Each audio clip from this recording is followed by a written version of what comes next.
Dobar večer, pozdrav iz Vodnikove domačije. Jaz se nahajam ponovno v svoji ljubi dvoranici, Vodnikove domačije v Šiški, v Ljubljani. Dogodkov, nažalost, zaradi trenutne situacije nimamo že 2 meseca, ampak smo danes poskusili narediti prenos v živo prek Zooma in Facebooka in upamo, da nam bo to tehnično uspelo. Moram pa priznati, da je meni osebno ljubše, če imam tle v dvorani publiko, ne glede na to, koliko je 20, 40, 70, pač zaradi samega občutka, zaradi interakcij, zaradi vprašanj. Tako je, kot je, nažalost, ta korona je vse spremenila, tudi na področju kulture, ampak jaz sem si spet naredila tako, kot vedno na dogodkih, kavico, jaz imam pred sabo džezvico, imam 2 filžana, tudi za gosta, evo Damira, za Damira imam filžan in filžan viška. Dogodek nocojšnji bo potekal prek platforme Zoom, trajal bo približno 45 minut. Naš nocojšnji gost je Damir Ovčina. Dobro večer, Damir. Zdravo, Vili. Damir Ovčina je pesnik, pisatelj iz Sarajeva, ki je zaslovel s svojim prvim romanom. V Bosni rečejo prvo pa muško. Se pravi, prvi roman, pa takoj nagrada Mirko Kovač.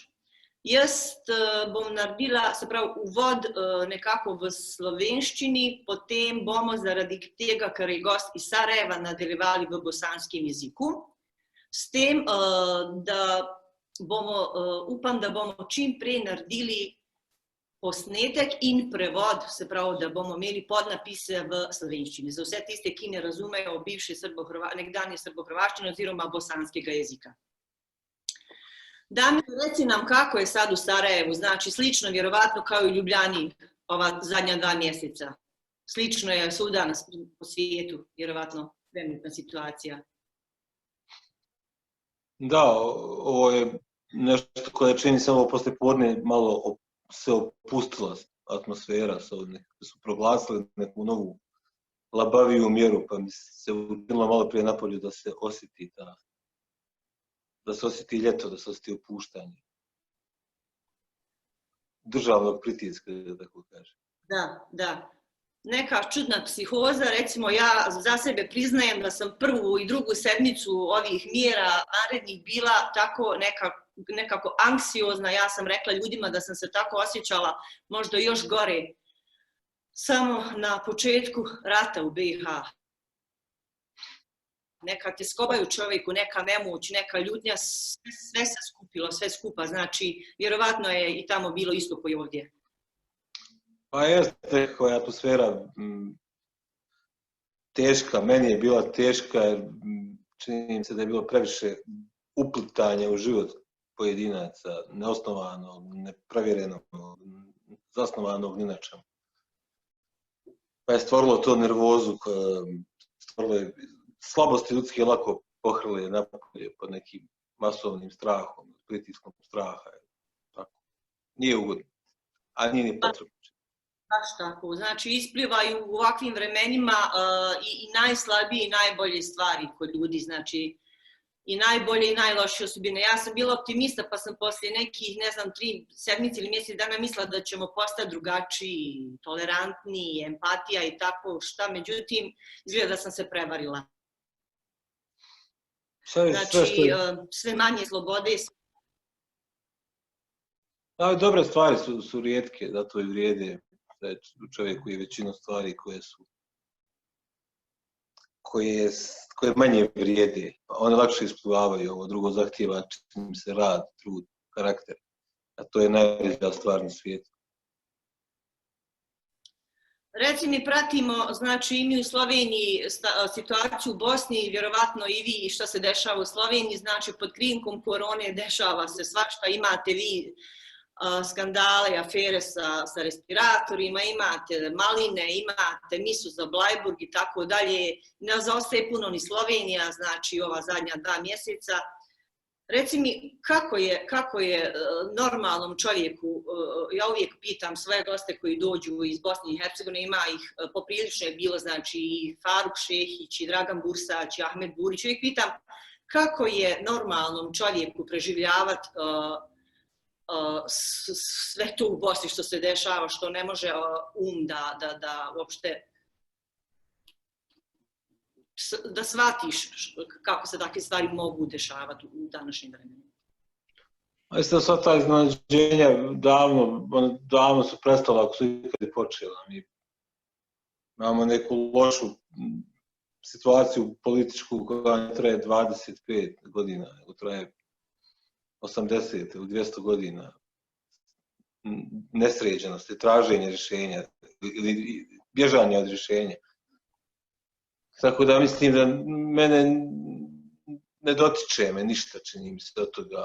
Najviše me dotiče ovo direktno uplutanje u kretanje, u atmosferu. A to što se tiče tih svih stvari koje ste pobrali, one mi nisu nikakva vijest.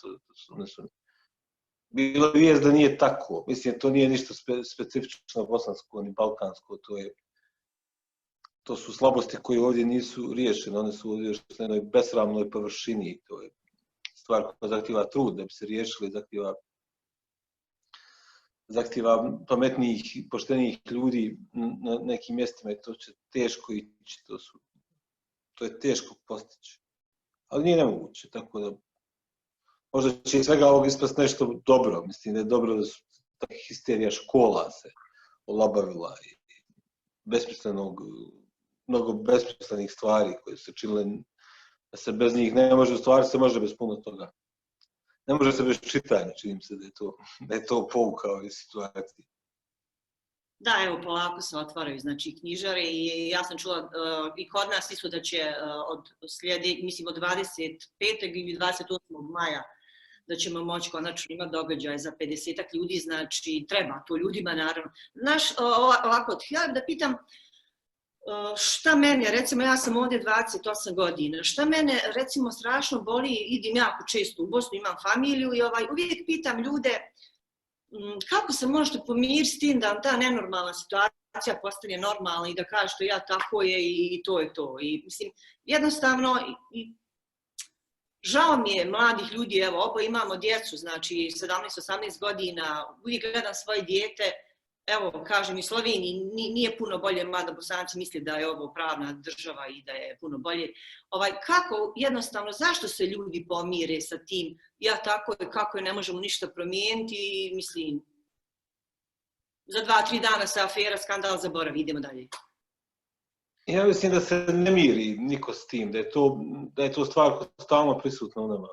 Ona ide u širokom rasponu reakcija kod mene i možda kod ljudi koje poznajem. Imaju trenutaka bijesa, nezadovoljstva, nervoze zbog svega toga, ali toga ima puno, tako da život bi se potrošio da mislim samo o ljudima koji nešto petljaju, kradu i tako dalje, koji su nesposobni na kraju krajeva za nešto što radi. To je dio života samo.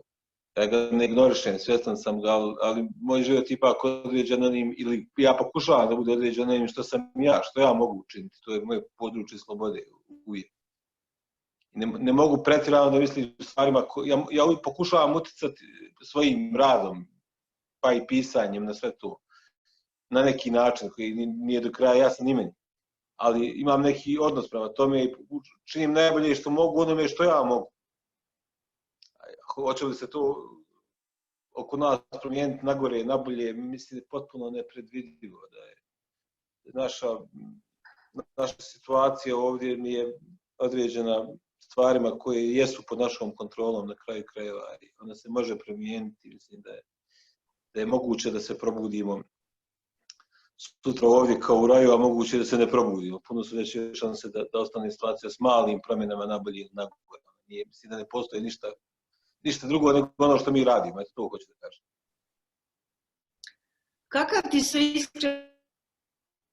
Kakav ti se čini, recimo, angažman tvojih kolega, pisaca u Bosni i Hercegovini, u svemu tome? Dovoljan ili... Sve što pisac treba da radi je da piše dobro, da piše jako, da piše nezaboravno, da tako kažem. Nezgodna situacija s ovim alatima silnim koje imamo, s tim svim platformama, koje kakvim internetom, naročito s internetom, pa i s novinama prije, to da one stvaraju iluziju prisutnosti u stvarnosti. I za pisce, i kroz novinarstvo i tako dalje. Meni nalaže za sebe, ne govorim za druge, ne znam. Oprijed u tome što radimo, jer biti prisutan u javnosti, stalno govoriti o nečemu, ne znači da je to nije ništa samo po sebi. Pisac je u opasnosti uvijek da se utopi u sveopćem blebetanju. Za pisca je blebetanje pakao. Da bi se alati su nas nadišli, to je situacija, to je problem. Ona stjeraju te mreže da ovo ono piši, blebeći, govori, komentariši, reaguj na prvu, skači. U toj reakciji najčešće se bavimo površinom stvari, bavimo se bezvezarijama. Ja pokušavam da se ne bavim tim, pokušavam se izvući iz toga svega da bi bolje vidio stvari. Da je problem nije problem situacija, to je naprosto tako. Čovjek lako govori, njegov govorni aparat je dosta razvijen u ljudima, to nas čini ljudima, lako govorimo, lako pišemo. Pa i pisci, ali se lako potroši ta naša riječ.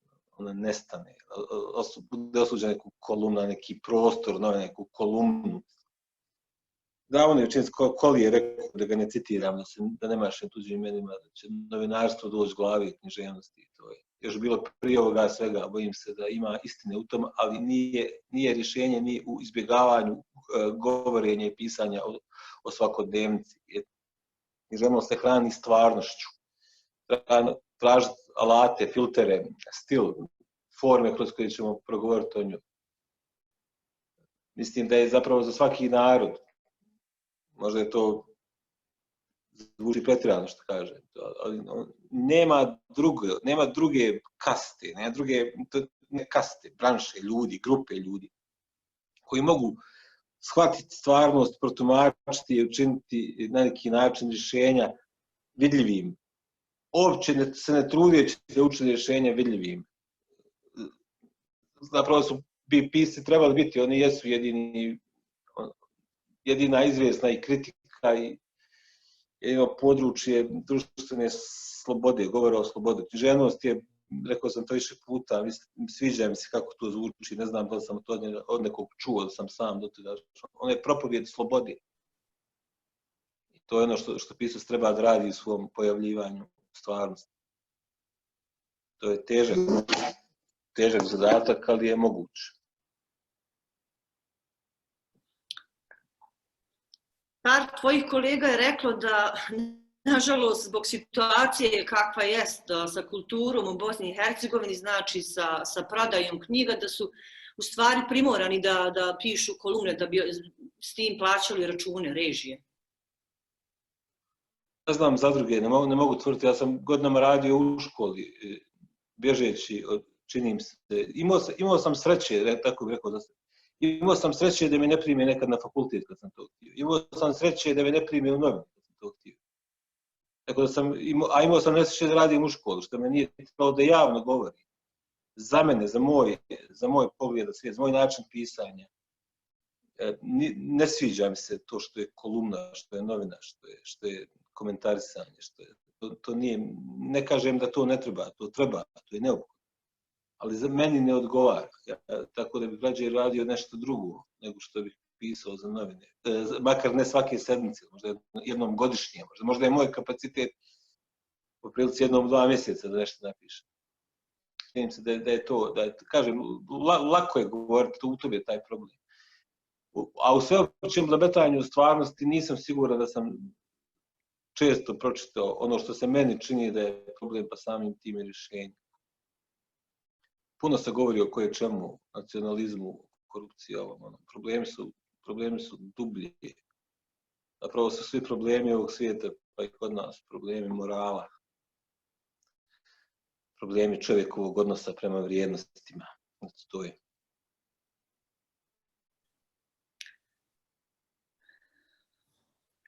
Miljenko Jergović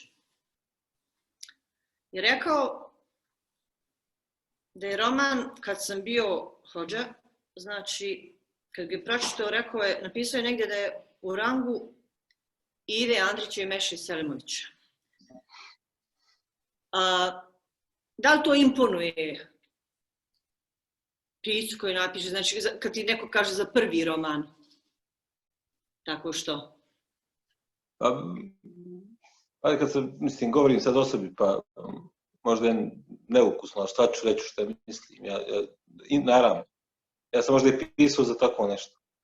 A i pisao za podsjeću da se riješim te dvojice, ne samo njih, ali to njih dvojice koje se popala na glavu u ovom narodu, pa je biti pisac samo to, da je samo njihov način, ta neka historijska proza i ta nekakva Bosna utopljena u svoju nemoć, u svoju tugu, u svoju historijsku datost, u svoju osuđenost na neki balkanizam, na orientalizam u nekom smislu zatvorenosti, nemoći, tuge, tako dalje. To su veliki pisci, to su veliki maheri, o njima i drugim mislim svaki dan i na neki način se svaki dan hrvem s njima. Ja mislim da je to što pisac mora, on se hrve sa velikim piscima. On nikad ne prestaje, njihovi su romani, kolumne koje nikad ne prestaju, oni su uvijek aktualni, oni su uvijek tu, ne daju nam mira, to je utakmica u kojoj niko ne izlazi iz igre, mislim književnost. I ti veliki, oni nas tjeraju da pišemo i mislimo pod utjecajem toga što su oni napisali. Pa i onoga što su napisali u Bosni, kako su napisali u Bosni, da je to, čini mi se, nerijetko viđeno kao neka presuda za nas, da je to smo mi, što smo mi to, eto vidiš, ne može, nije ni čudo što je ukruo onake aparate, ono vidiš kako piše u toj knjizi. Mislim da to nije tako. Književnost ipak priča, ona nije presuda. Pa nije ni presuda da ta trojica pisaca moraju biti doživotno iznad nas, kolektira. Ja bi sad pročitala par rečenica o romanu, pa bi te zamolila da po svojoj želji pročitaš jedan pasus iz romana. Mi imamo ovdje večeras i original, znači na bosanskom jeziku, a imamo i prevod. Prevod je izašao u martu ove godine u izdavačkoj kući Sanje u Ljubljani, tako da ga možete nabaviti preko založbe Sanje, preko interneta, a i u knjižari Vodnikove domaćije u Šiški. I naravno u Bajbu koji je izdao. Znači, roman je priča 19-godišnjeg momka koji se prvog dana velikog granatiranja Grbavice i Sarajevskog naselja 2. maja 1992. Znači našao se na Grbavici slučajno. Tada je rijeka Miljacka postala nekako granica između dva svijeta i ostala je to oko 3,5 godine. Znači, posle Daytona Grbavica je bila ponovno reintegrirana u Sarajevo. Znači, taj roman govori o tome šta se u tom vremenu zbivalo u tom naselju, znači u tim nebodirima, zgradama, u tim ulicama. Govori o sudbinama ljudi koji su živjeli tamo, znači, bez obzira su to bili muslimani, Hrvati ili Srbi koji nisu htjeli da ostave svoje dojučerašnje komšije, susjede. Znači, glavni lik se nalazi u stanu u kojem inače ne živi. Jedan dan nalazi patrola koja mu oduzima ličnu kartu. Kažu da će ga provjeriti i da se nigdje ne miče odatle. Znači, nekoliko dana poslije toga on završava u radnom vodu, znači te srpske vojske, gdje iznosi bijelu tehniku iz stanova iz kojih su nestali stanari, znači, a ako ne radi to, onda sakuplja mrtve, znači mrtve muslimane i ponekog Hrvata. Nose ih u brdo i tamo zakopavaju u jame.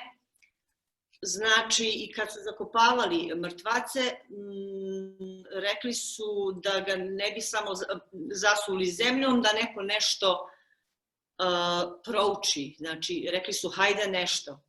Znači, malo ko je u to vrijeme, recimo to je i moja generacija, malo ko u to vrijeme star 19, 23, 27 godina znao proučiti neku molitvu, a taj momak je znao nekoliko riječi upamtio iz jedne molitve i onda ih je on na tim grobovima izgovarao. I znači, zato je i naziv tog romana Kad sam bio hodža. A u svoj toj mori od života svakidašnjeg, u toj borbi za pukom egzistencijom, znači provlači se jedna ljubavna, odnosno pomalo ljubavna priča, jer je na spratu ispod tog momka živjela jedna djevojka sa svojom bakom koja je imala u to vrijeme ispravno prezime. Znači, roman je, negdje sam pročitala jednu kritičarku koja je napisala da se čita bez, kako je rekla, nisam disala dok sam čitala. Znači, isto tako, ja isto mogu reći nisam disala dok sam čitala. Taj roman te toliko preuzme, bukvalno ne dišeš. Znači, poslije ćemo o tome po čemu je još poseban ovaj Damirov roman. Sad bih zamolila za jedan pasus iz romana Damire. Ja, evo. Jel čitam jedan ukupno ili dva, pa ako ću jedan... Može jedan sad pa jedan poslije, recimo. A jedan sad, jedan poslije. Ili sve je po želji. Evo, pročitat ću jednu stranicu sad, to je 19. stranica, početka. Ide ovako, ja iz škole preko pruge prema gradu u februarsko podne. Snijega između šina. Na otoci stižem jednu iz razreda, kosa je svezana u rep, pogledan upitno. Ti se razumiješ u vjeru, pa eto.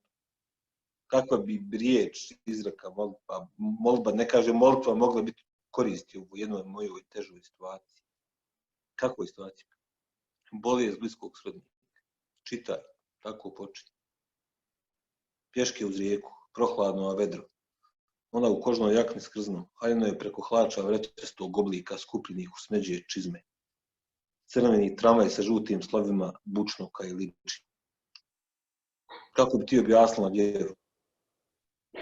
Bilo 144 objave, one su svedene na 3 glavne, ove 3 na jednu, a ta jedna na jednu misao.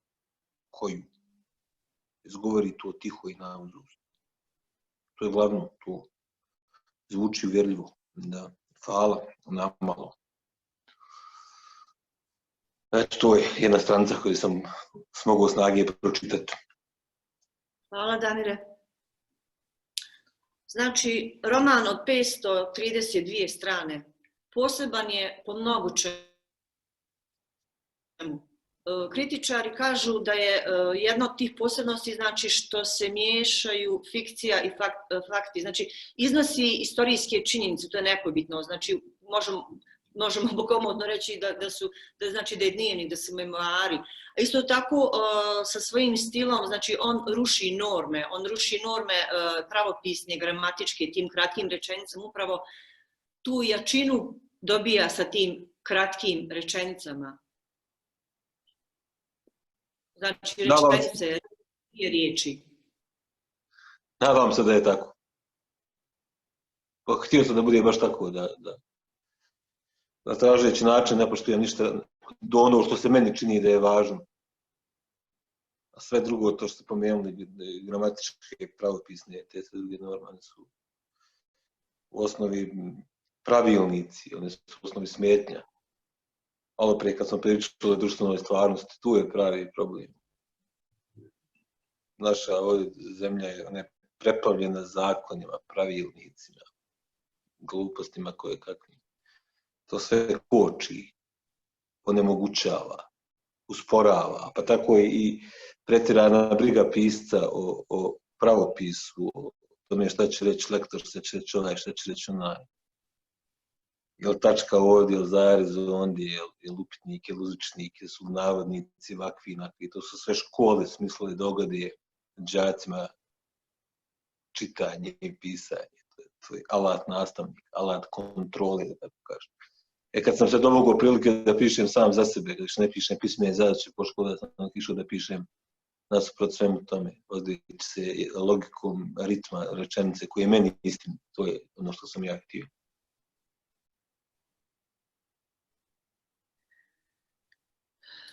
ponavljam, kad se roman čita, zaista zaboravite disati.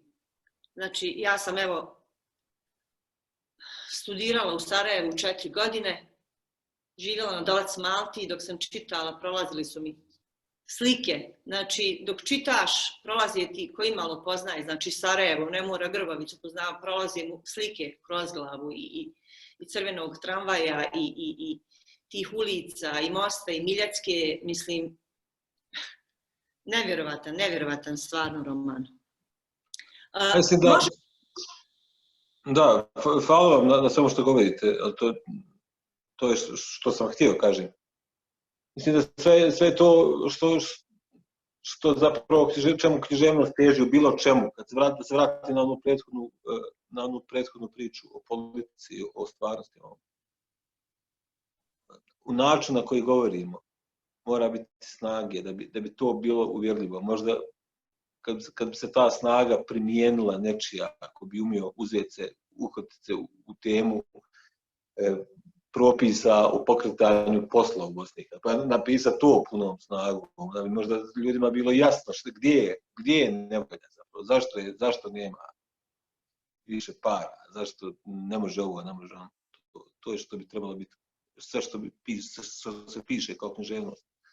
I mora imati tu snagu da pročisti, da razgrne istinito od neistinitog, da bude uvjerljiva, da je snažna. Dakle, ovo samo govorim da se vratim na prethodnu temu, da povežem ove dvije stvari.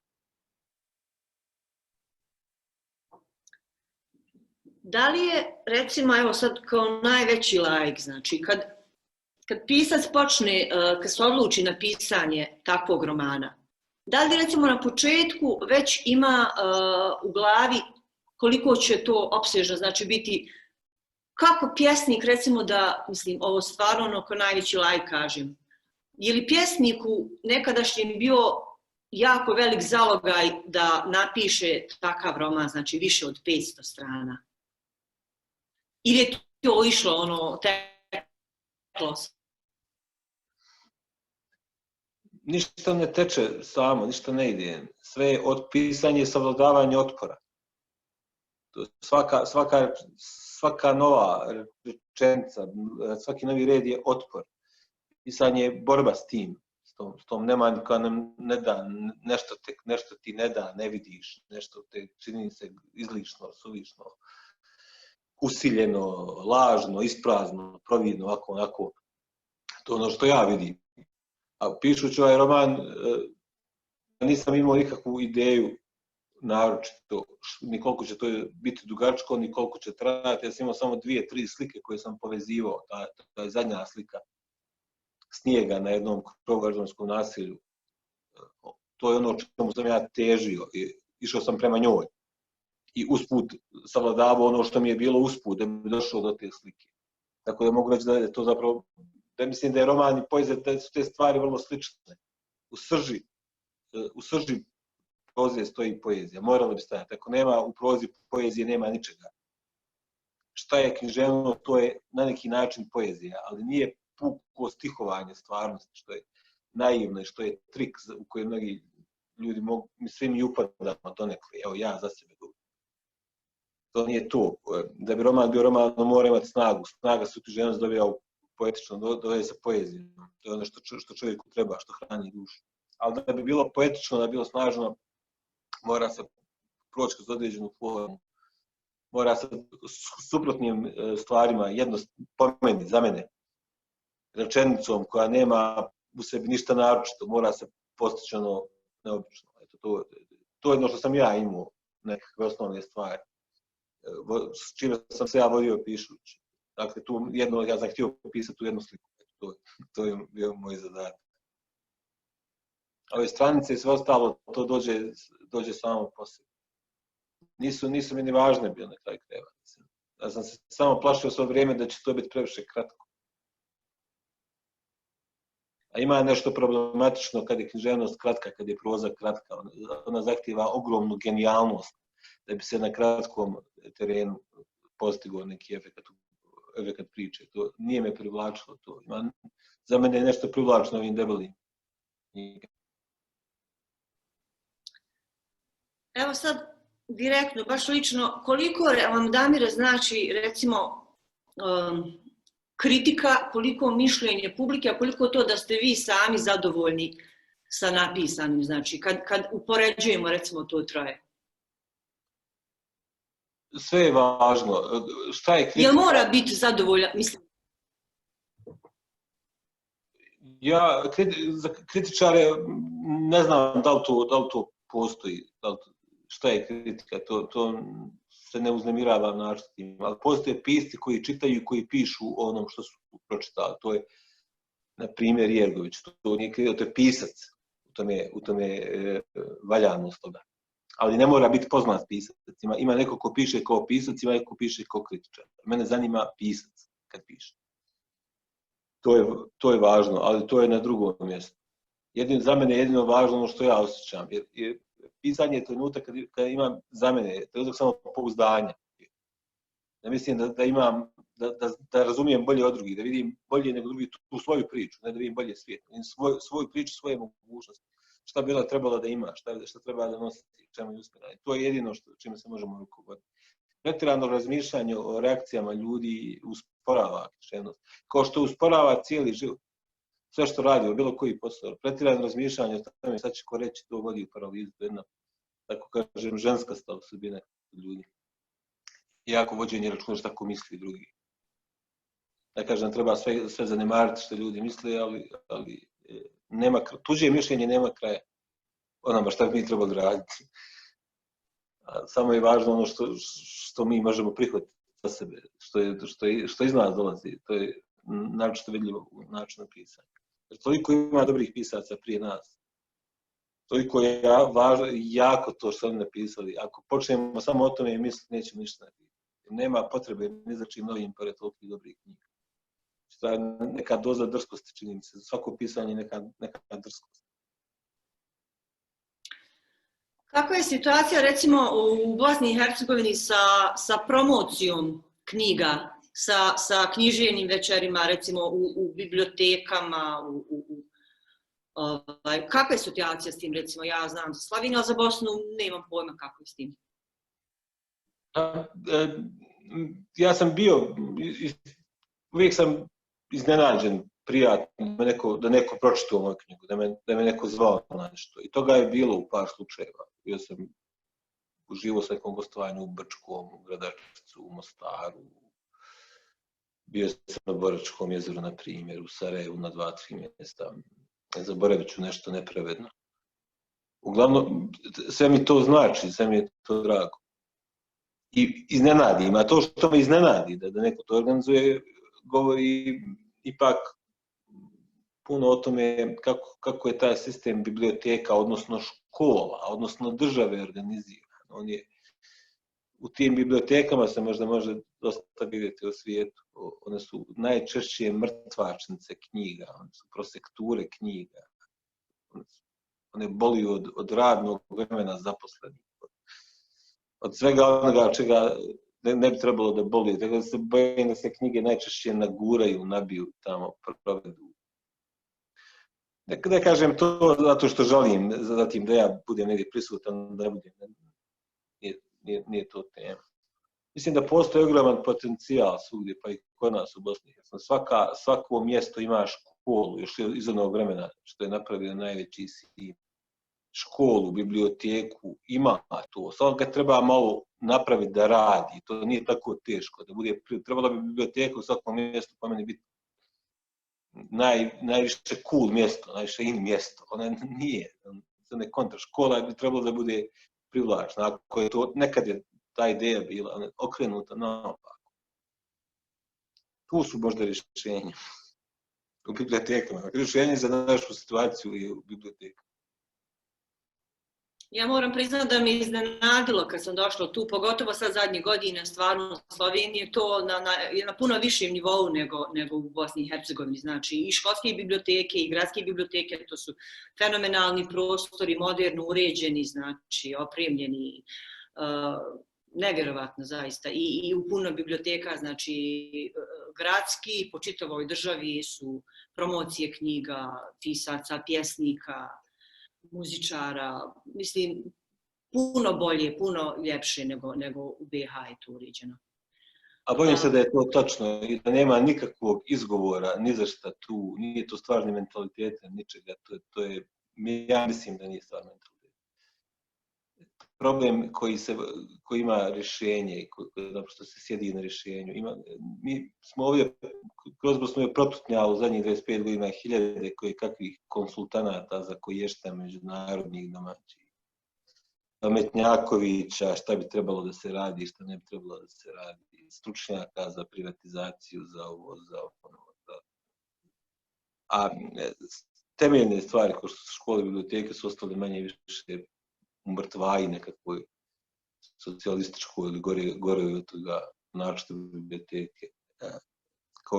Kao što je rodni list, taj simbol besmislene birokratske procedure i dan danas živ, zdravi, ne možeš ništa dok ne izradiš rodni list uopće.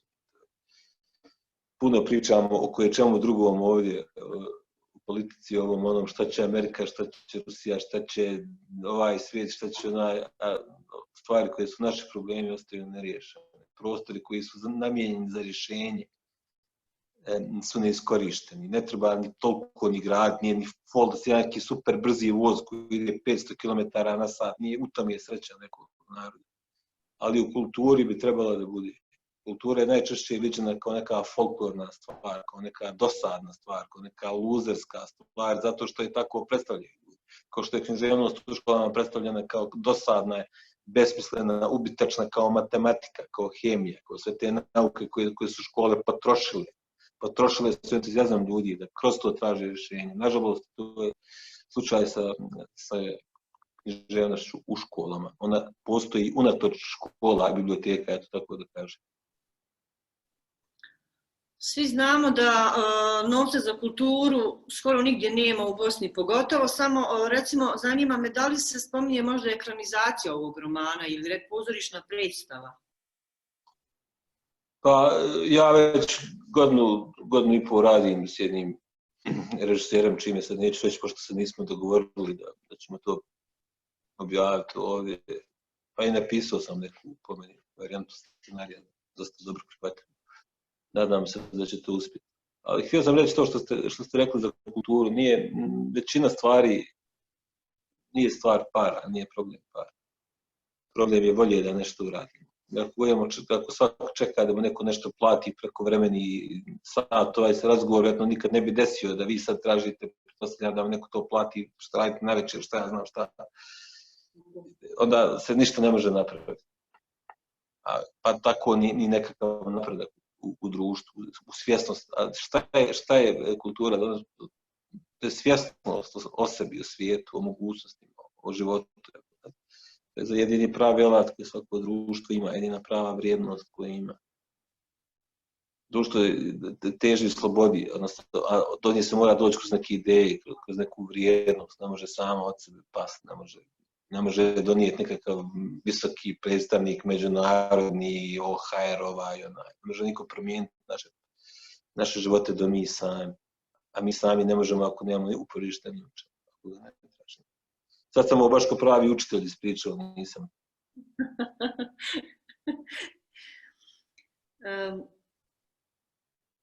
Da li imamo možda neko pitanje od večeras? Čekamo još. Aha, samo je mislim da jedna djevojka već prije pisala, rekla je tabu tema je još uvijek nekako na neki način, ne govori se previše o Grbavici, ni poslije 95. poslije Daytona. Znači, zašto? Šta je razlog? Mislim da se puno govori o svemu, a ne govori se suštinski ni o čemu. Čovjek je biće koji ima strašnu tendenciju zaboravljanja onoga što se njemu desilo i što se desilo njegovoj grupi, zajednici, gradu, svijetu.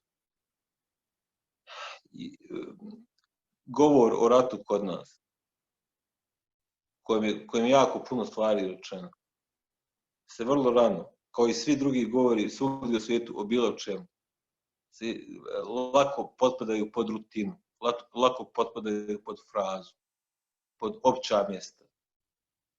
A to, kad slušate opća vijest o nečemu ratu, o granatama, ovom, to postaje dosadno, postaje nezanimljivo.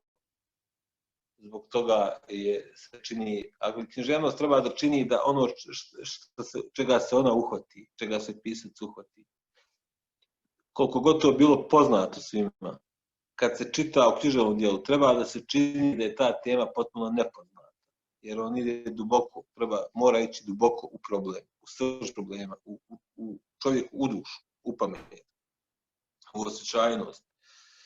Za mene je ta tema Grbavice i tih dijelova Sarajeva koji su bili pod srpskom kontrolom u ratu bila velika tema. Osjećao sam je još dok je to bilo aktuelno i dok sam pisao i danas je na neki način osjećam, mogu reći da je bila obsesivna tema. I još uvijek nemam osjećaj da sam puno o tome, da znam sve što me zadovoljilo. Na kraju krajeva osjećaj atmosfere koji je za književnost važan se postiže iz tog i poznavanje nekog. To je, pa se čini da je Grbavica, ona jest nepoznata. Kad sam počeo da se bavim detaljnije time, to je bilo jedno more stvari koje nisam znao. Puno ljudi koji nisu htjeli o tome da kažu ništa. Postoji jedan zavjet šutnje i među ljudima koji su bili aktivni s one strane vojno, policijski, civilno, prisustvom, politički, bilo kako. A ljudi koji su bili na neki način, koji su bili stvarne žrtve, koji su rano otišli iz Grbavice, ili koji su ostali duže ili u tim dijelovima Sarajeva. Postoji jedna nelagoda kod tih ljudi.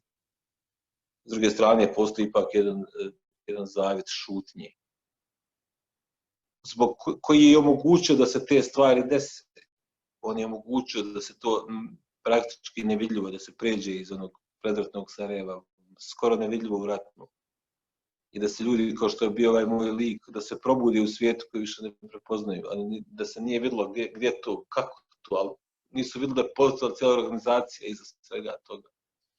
Mislim da je to ta neka vrsta čuda u spremnosti da se krene u nekakvu takvu nevjerovatnu stvar. U neko stvaranje nekakve države, onoga, nekim drugim kriterijima, da to jest velika priča. I ona ne može, nijedna priča ljudskog iskustva ne može biti iscrpljena, pa ni tema Sarajeva. Ona samo može biti napisana dobro ili loše, kao i te bilo čega drugog. Kad je napisana dobro, čini se da je ta tema nepoznata, da je zanimljiva, da je svježa. Kad je napisana loše, ona čini potrošena. Mene, o Drugom svjetskom ratu i dan danas nisam siguran koliko romana nabrojio koji su me nahranili. Jedan koji se sjećam, koji je ovaj Zupan Slovenac, Menuet za gitaru, koji sam tako tih godina predati pročitao. I pamtio sam ga, razmišljao o njemu cijeli dan. Jer mislim, jednostavno kroz književnost se stvari mogu, kroz književnost i kroz one forme koje se baziraju na književnosti kao što je film, se nešto suštinski može razumjeti. Historija ima taj privid podataka, o čemu god čitamo. Čitamo podatke i tako je, kako je, toliko mrtvih, toliko živih, toliko tenkova uništeno te jedinice.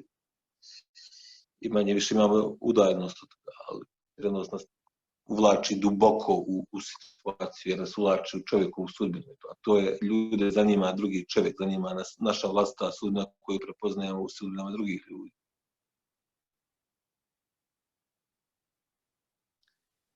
Boji li se Damir budućnosti svog djeteta, kao što se ja bojim budućnosti svog?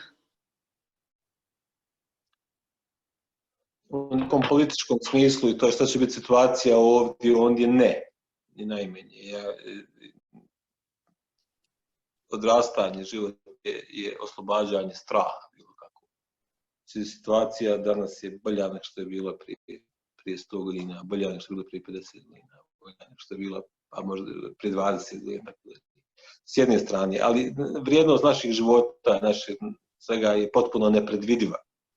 Iz najteže situacije prividno može ispasti najveća sreća ili kvalitet ili vrijednost. Život je nepredvidiva stvar.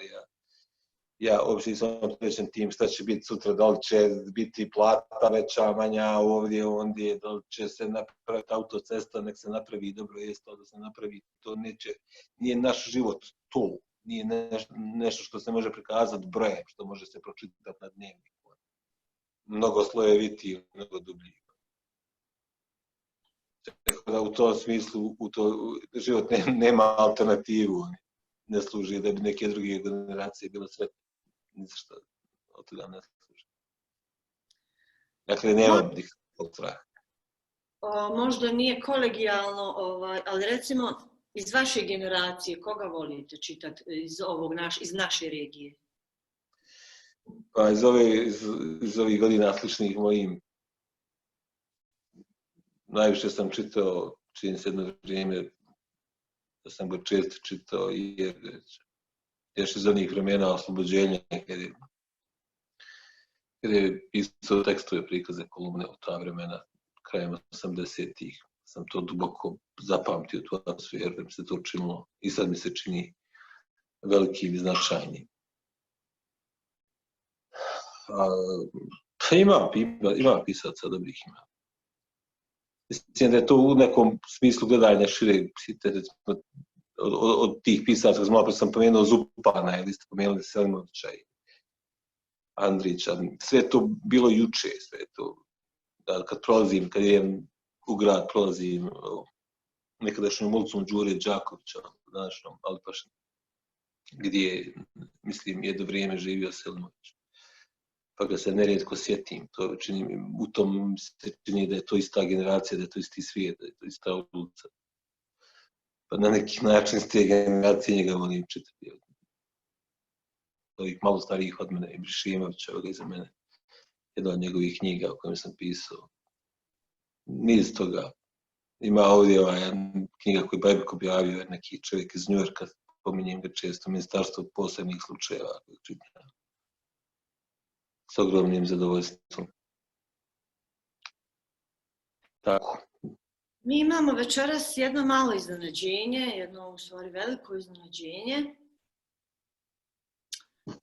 Imamo večeras tu gospođu Polonu Glavan koja je prevela knjigu Kad sam bio hodža na slovenski jezik. Mi imamo večeras tu, kao što sam rekla, na stolu obe knjige. Znači, Kad sam bio hodža, evo je Bajbuk. I ovdje imamo Poloninu za prevod Koji sam bio hodža, znači izdala je izdavačka kuća Sanje iz Ljubljane. Živio Polona. Živio. Zdravo. Ne, mogu na svom, recimo, bivšem srpsko-hrvatskom, kako smo to nekad zvali, sad ne znam, dobro razlika između jednog drugog, ali evo, toliko da me Damir razumije. Da. Bog. Hvala još jednom za svu pomoć. Bili ste totalno odzivni, doslovno u roku 5 minuta stigli se odgovori. To mi je stvarno, puno mi je značilo. Mislim, biti ovako na vezi sa piscem, baš je privilegij. Da, ja sam uživo da neko čita opći roman, da ga prevodi, sve to za mene ipak i tad bilo, a i bit će dok se živi u ravni čuda, da nešto što napravim, neko čita, da ulazi u detalje toga što sam ja pisao, tako da za mene to bilo uživanje. I baš drago mi je što sam za one generacije koja još govori, koja još čita ove jezike, iako nisam baš studirala to, studirala sam engleski i komparativnu književnost, ali od uvijek nekako, skoro smo isto godište, mislim, ja sam 74. I došlo nam je to onako spontano.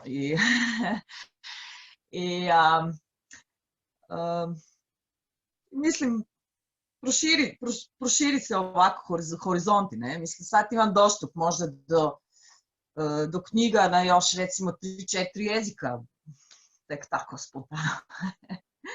I pratim onu scenu, mislim, prije sam možda još i više, ali još. I volim ove autore, čitati u originalu i tako. I po nekoga i prevesti. Da. Čitanje originalu ipak je privlačna stvar i za mene, a samo mogu čitati u originalu ili guram se da čitam na engleskom, ne bi se usudio na slovenskom čitati ništa originalu. Vrijedilo bi svaki jezik zapravo učiti po meni samo da bi pročitali nešto u originalu, da bi nešto od toga ostalo za mene kao profesionalnog čitalaca, tako da kažem. Imam sa sobom zadnjih mjeseci ovu knjigu Piščevi zapisi Dostojevskog, ne znam, nisam učio ruski. Ali vrijedilo bi učiti zbog ovog ruskih pomenica. Evo sada su ovih 200 strana pročitane. Ništa mi kako se kupuje avionska karta, ni kako se plaća račun, ništa me to ne bi zanimalo, nego samo da ovo pročitam. Evo, pomoću ja 10 godina to učila. To bi bio pravi motiv. Bravo. Ja sam učila godinu, ajde, mogu razgovarati, ali teško mi još čitati. Zapravo, možda bi to u školama trebao biti motiv samo učenja, da se čita nešto ili da se neka vrijednost na tom jeziku osvoji neposredno. Ovo da se priča na plaži engleski, to je bezvezna stvar. Da se čita književnost na engleskom, to je zanimljivo. Polona, kakav je bio izazov ovakav roman prevoditi na slavinski? Pa, ovaj ritam baš mi je sjeo, on mi nije bilo problem. Isto na slavenskom vrlo su slični jezici, na kraju krajeva. I ona struktura, naša sintaksa, kako se kaže, podnosi ove elipse, ispuštanje glagola i to, znači to nije bilo baš neki golemi problem. Ali najteži su mi bile ovi, kako se kaže, mašila, kao što je bolan, bona, vala. I pa pitala sam neku kolegicu koja je sa mnom u koru, kombinata, isto je Sarajka, i pitam ja nju, Mila, čuj, što je vala? Znači, kaže ona, to je vala, što će drugo biti? Onda sam se snašla od slučaja do slučaja nekako u kontekstu, nekad je bio Boga mi, nekad da Bog da i tako. A trebam baš na ovom mjestu, željela bih zahvaliti Tamari Zablocki, koja mi je puno pomogla. Ona isto iz Sarajeva. I mislim da je povjesničarka umjetnosti i živi sad u Ljubljani. I bile smo isto na vezi oko toga slenga i to i baš joj hvala.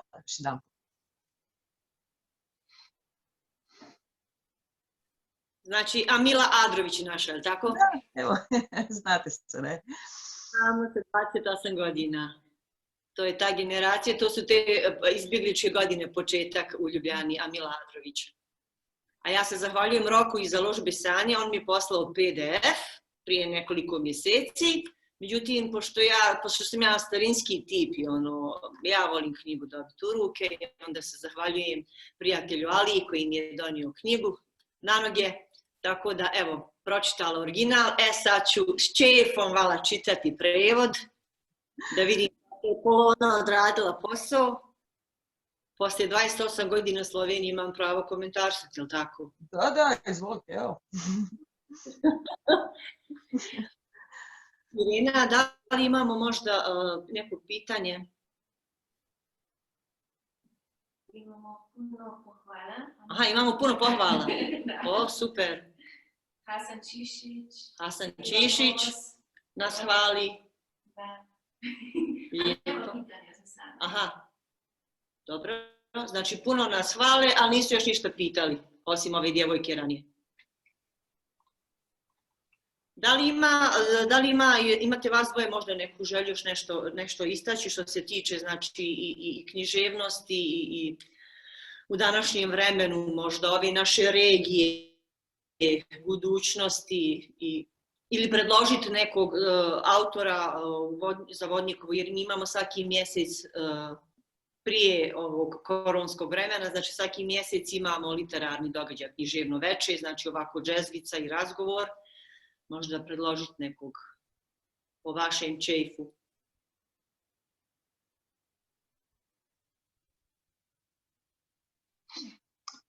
Ja vam predlažem ove što Bajbuk objavljuje pisce koji nisu mi ne znam ih sad ni nabrojati koji su naši pisci objavili, ali mislim to ozbiljna stvar. Ne može niko ko se... Nisam vas čuo. Možda Alan Mešković. Nisam ga čitao, pravo da vam kažem. Ali ne vjerujem da neko može biti toliko loš da može biti nezanimljiv ljudima s druge strane, koji manje poznaju kontekst.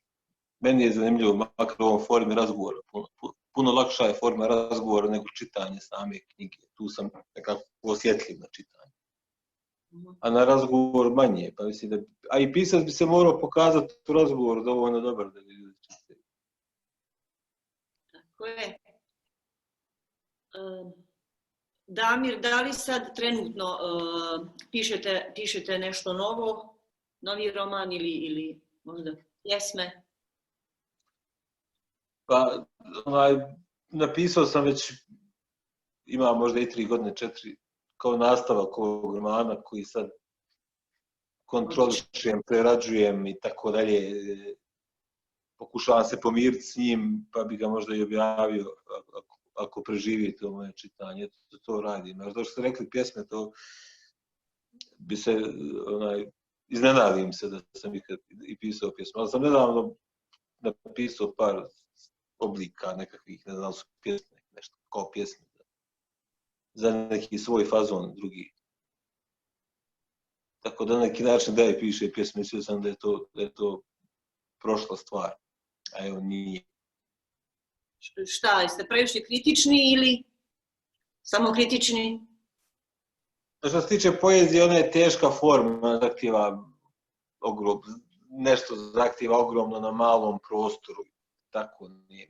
Više priče je ono što mene zanima. Roman, ne ni priča kao pripovijed, je to možda više za internet, za ove forme koje stavlja na svoju stranicu prikaz ili putopis ili tako nešto. Ali možda je roman najsuštinskija književna forma iz kojih se može izvući sve ostalo. Od scenarija do poezije. Ja sad sam napisao par pjesama gdje ove stvari iz romana stavljam kao neke forme koje su pjevljive. To što mi se čini se to mogućim, zabavno. Srađujući se drugom jednim koji se bavi tim. Mislim da je roman za mene ono što me zanima, tako da jedino što sad radim književno je to da ponovo čitam svoj roman, što je možda i najteži posao, teži nego pisanje. Pisanje, kad pišemo, imamo, ko biva, popravit ćemo poslije, vidit ću, ne znam šta ću, provjerit ću ono, ali kad čitaš to što treba da bude objavljeno, to je jedan dosta nezgodan trenutak. Držimo palčeve da što prije dobijemo, znači, novi roman. Ja se još jednom, znači, iskreno zahvaljujem. Imamo vprašanje. Aha, imamo pitanje. Ajde, Andrej, govori pa ću ja prevoditi simultano. Dragana iz Nove Gorice pravi, da so lani gostili Miljenka Jergovića, ki jih je navdušil. In sprašuje... Kje je v Novi Gorici? V Novi Gorici. Ja. In sprašuje, ali se lahko nadejamo obiska tudi Damira v Sloveniji. Evo, ovako. Dragana iz Nove Gorice je rekla da su imali gostovanje Miljenka Jergovića kad tačno lani.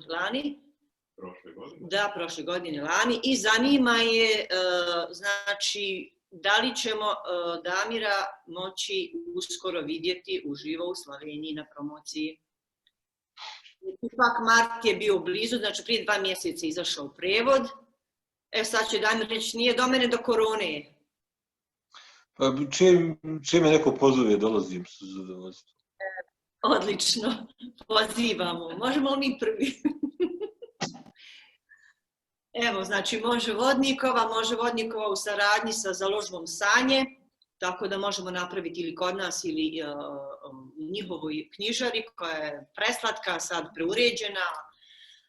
Znači, ovako, Damir, još jednom, od sveg srca se zahvaljujem na tome da ste pristali na ovaj razgovor. Ovo je, znači, nama prvi put da imamo ovako nešto ova 2 mjeseca, inače i prije, pogotovo, znači, sad prva ova 2 mjeseca kad je puno ustanova, knjižara organizovalo ovako nešto, mi nismo do sad, evo, znači, ovo je prvi put. Ja se zahvaljujem na saradnji, zahvaljujem se zaista na ažurnosti, rekla sam i kolegama svaka čast, znači i Damir je odmah pristao i odgovarao nam ažurno na mailove, dao izjavu za radio Student, znači ovo je prenosilo Radio Sarajevo, časopis Delo slovenski. Bilo nam je jako drago da nam se pridružila i Polona. Polona, iskreno hvala. Ni za kaj. Zahvaljujemo za sodelovanje. Znači, hvala puno stvarno od srca. Znači, ja se smiri ova situacija, znači nije do nas, nažalost. Poziv važi za Ljubljanu, za Vodnikovu domaćiju i izdavačku kuću Sanje. Hvala lijepo, živi bili. Hvala.